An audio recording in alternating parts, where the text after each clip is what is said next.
Hey guys, if you're new to my channel, my name is Jennifer, and today I'm continuing my end of the year series. A few days ago I posted my most disappointing reads of 2017.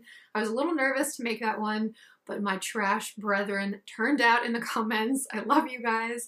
Anyway, today I'm turning to positive things because that's usually how books make me feel. The video after this one is going to be my favorite reads of 2017, but there are always books that don't make it onto that kind of list that are still sharper in my memory than a lot of others when I look back on my reading year. Ones that aren't necessarily the best or top favorites, but that have special qualities that are worth mentioning. So today I'm going to highlight 6 of those, and any full reviews I have on them will be linked below. I'm going mostly in random order, so one from all the way back in January is Where Am I Now? True Stories of Girlhood and Accidental Fame by Mara Wilson. This is her memoir of growing up as a child actress. Her most famous roles were in Mrs. Doubtfire, the remake of Miracle on 34th Street, and Matilda. There are a few things that are refreshing about this book. Wilson is 30 now, so she wrote this in her late 20s. And with a memoir from such a young person, you think, how much distance and perspective is she really gonna have? But she pulls it off, especially when she talks about transitioning from being a child star to an ordinary adult. When she was young, she was a big deal. And then as she got older, she started realizing that she didn't fit into this industry as a woman. She describes watching her peers like Scarlett Johansson and Kristen Stewart become these super successful glamazons, and her falling behind and questioning if this is really what she wants to do with her life. I also appreciated the section where she talks about discovering and managing her anxiety and depression as a child and up into adulthood.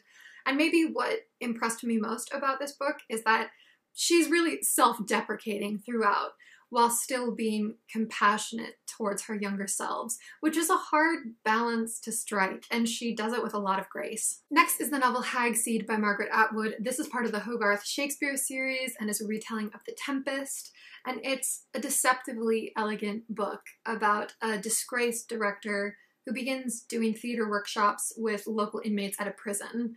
And what I loved about this is how deftly Atwood juggles humor and grief and commentary on the prison system and themes from The Tempest, all while keeping the reading experience light. It's one of those rare books that's packed with ideas worth analyzing, but that remains a breezy read. It loses itself a little bit at the end, but the rest of it is definitely worth your time. Next up is Standard Deviation by Katherine Heine. I really liked her debut short story collection, Single Carefree Mellow, and this is her debut adult novel.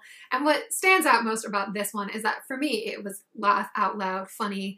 It's about a middle-aged man named Graham, whose second wife, Audra, has a larger-than-life personality, and their young son, Matthew, has Asperger's and has recently become obsessed with origami. I still remember so many specific lines from this book months after reading it. They're like seared on my brain from how funny I found them.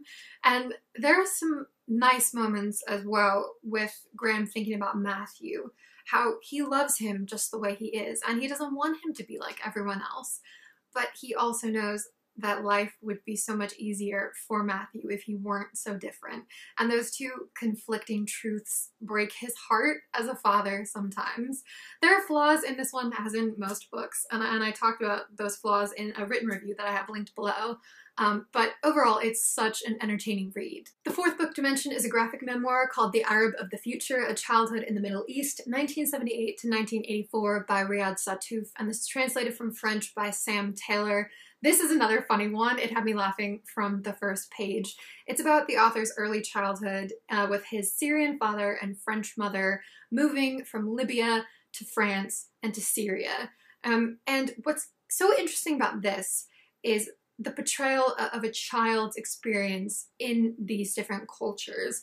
What he notices that adults might not, what he's too young to understand about politics and the social norms of these countries, and underlying issues like sexism and racism that are being instilled in him across all of these cultures. Another major thing that stands out is just how much the depictions of these characters are tied to the author's emotions. The mother is a really safe and unexplored character. The father is a dominant figure who's pathetic in some ways.